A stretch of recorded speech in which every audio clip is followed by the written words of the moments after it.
कि गृह मंत्री आए, सदन में आए और एक बयान दें। ये तानाशाही सरकार के लिए वो भी मंजूर नहीं है। सरकार अपनी संसद को सुरक्षित नहीं रह सकती। जो इतनी बड़ी बड़ी बातें संसद के अंदर करते हैं और नेशनल सिक्योरिटी पे अपनी छाती ठोक ठोक कर कहते हैं, आज वही गृह मंत्री पार्लियामेंट से बच रहे हैं, अपनी अकाउंटेबिलिटी से बच रहे हैं। जो क्रैकर जो कल पास किया गया था, गैस क्रैकर, वो अगर जहरीला गैस होता तो बहुत सारे जान का नुकसान होता था। और एक ही मांग है कि गृह मंत्री आए, सदन में आए और एक बयान दें। ये तानाशाही सरकार के लिए वो भी मंजूर नहीं है। हमने बार बार कोशिश की कि नेता प्रतिपक्ष राज्यसभा में उनको मौका दिया जाए कि ये मुद्दा उठाने के लिए, क्योंकि ये बहुत गंभीर मामला है। कल जो हुआ, जो सुरक्षा प्रावधानों का उल्लंघन हुआ, बहुत गंभीर मसला है और इस पर कार्रवाई तो हो रही है, पर हम गृह मंत्री की ओर से एक बयान चाहते हैं। कल भी हमने मांग की थी, आज भी हमने मांग की है और कल भी हम करते रहेंगे। जब तक गृह मंत्री नहीं आएंगे, बयान नहीं देंगे, सदन की चलने की संभावना बहुत कम है। हम रचनात्मक सहयोग में विश्वास रखते हैं। हम चाहते हैं कि बहस हो, पर आज सबसे बड़ा मुद्दा जो है देश के सामने, ये कैसे हुआ, क्यों हुआ, और ये जो सुरक्षा के प्रावधानों का उल्लंघन कल सारा देश देखा, इसके बारे में प्रधानमंत्री चुप हैं, गृह मंत्री चुप हैं। वो आए दोनों सदनों में, एक बयान दें, उसके बाद सदन की कार्रवाई चलती रहे। ये सबको मालूम है कि 4 दिसंबर से आज कल तक हमारा सदन दोनों कक्ष ठीक से कार्रवाई चल रहा था, लेकिन कल जो घटना घटी, जो कि जयराम रमेश जी ने विस्तार से बोला, उस घटना के कारण आज दोनों सदनों में ये मांग थे इंडिया अलायंस की ओर से कि गृह मंत्री जी आएँ और दोनों सदन में बयान दें, उसके बाद इसके बारे में चर्चा हो।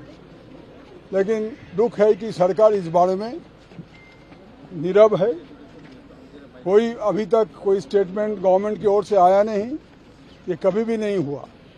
2001 में जब यहाँ पे हमला हुआ था संसद में, उस समय हमारे जो सिक्योरिटी गार्ड से अपना जान गंवाई, लेकिन किसी को आतंकवादी को अंदर जाने नहीं दिया।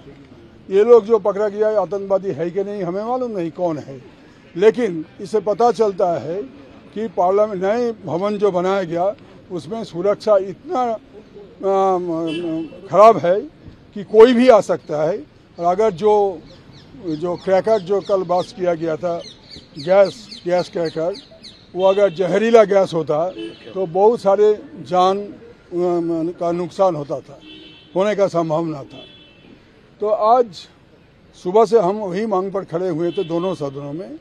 दुख की बात है कि हमारे पार्टी का लीडर, तृणमूल कांग्रेस के लीडर डेरेक ओब्रायन जी को सदन से निष्कासन का आदेश दिया गया।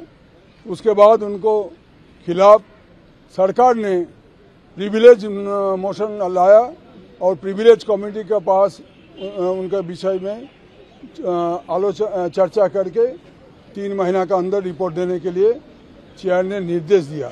इसको हम ये जो कुछ भी घटा आज, इसको हम निंदा करते हैं कड़ी से कड़ी शब्दों से, कि जहां कल क्या हुआ था इस बारे में सारा देश जानना चाहते हैं, इसको छिपाने के लिए, इसको नजर घुमाने के लिए ये सारे चीज किया जा रहा है। एक महत्वपूर्ण पहलू ये है कि संसद के अंदर ये बात जब होती है, इस तरह का कुकृत्य होता है, तो ये सिर्फ संसद का मामला नहीं है, ये सुरक्षा का मामला है।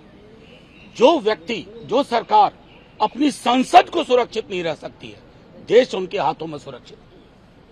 मार्क माय वर्ड्स, सीने पे हाथ मार के बोलना कि हम ये कर देंगे, वो कर देंगे, और सरहद पे जो होता है वो संसद में हो जाता है, उस तरह की चीजें। तो हम तो कहेंगे आपके हाथ में देश सुरक्षित नहीं है, इसलिए आप 48 घंटे के बावजूद, 48वां घंटा होगा, 24 घंटे आप सामने नहीं आ रहे हैं। आइए, पूरा पक्ष रखिए। ठीक उसी दिन हमने आगाह किया था, जब विमेन रिजर्वेशन बिल पास हो रहा था, आपने लोगों को बिठा दिए थे, जिंदाबाद जिंदाबाद लगाए जा रहे थे। सीख वहीं से मिली है। लोग उस गैलरी में बिना किसी प्रॉपर प्रोसीजर के आए हैं। कौन एमपी है आप सब जानते हैं, लेकिन ये मसला सिर्फ संसद का नहीं है। मैं दोहरा रहा हूं, इनके हाथ में देश सुरक्षित नहीं है और इसलिए हम सदन में इसको लगातार उठाते रहेंगे और मजबूर करेंगे। गृह मंत्री जी आइए, बड़ी बड़ी बात करने से ही कोई बड़ा नहीं होता। जो खबर हमें मिल रही है उसमें बताया जा रहा है 7 सुरक्षा अधिकारियों को सस्पेंड कर दिया गया है। जो युवा थे और जिन्होंने ये बदसलूकी की और सिक्योरिटी ब्रीच के जिम्मेदार हैं, उनके ऊपर यूएपीए लगेगा। ये भी डेरेक ओब्रायन को राज्यसभा से सस्पेंड कर दिया क्योंकि उन्होंने इस मुद्दे को उठाया।